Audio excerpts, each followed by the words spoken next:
Boycott of a local restaurant after an incident last week involving an African-American teenager. When Chicago police arrived, it was unclear whose story to believe.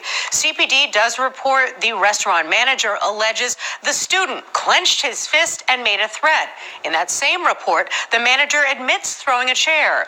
The teen says that chair hit his arm, causing a trip to the ER, and he feels he was racially profiled.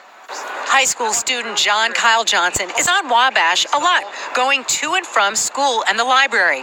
That's what he was doing last week when he says someone motioned him into the Poke restaurant.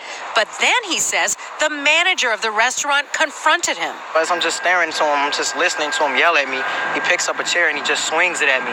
Johnson started recording after the incident on his cell phone. This is the third time in a row. 2 days ago, not trying to be racist, two black guys robbed two people right here. But you threw a chair at me. I'm not those guys. Listen. 3 days ago, before that, I had two more black guys. I actually fought them in here.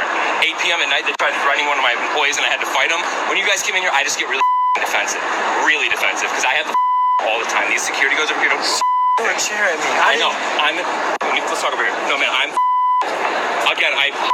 the wrong. I feel bad. Today, Johnson stood with an attorney and a mentor to share what he says happened January 2nd.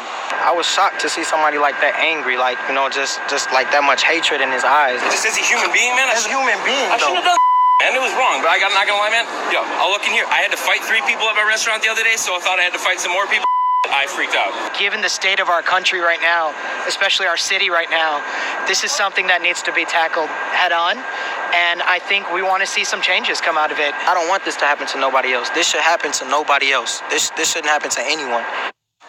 The spokesman for Poke says the manager, Matthew Fezzi, has been suspended and they are interviewing everyone involved. He told me, "We are truly sorry and nobody should be treated this way. We believe in kindness and compassion." He also says they are looking for new ways of training their employees.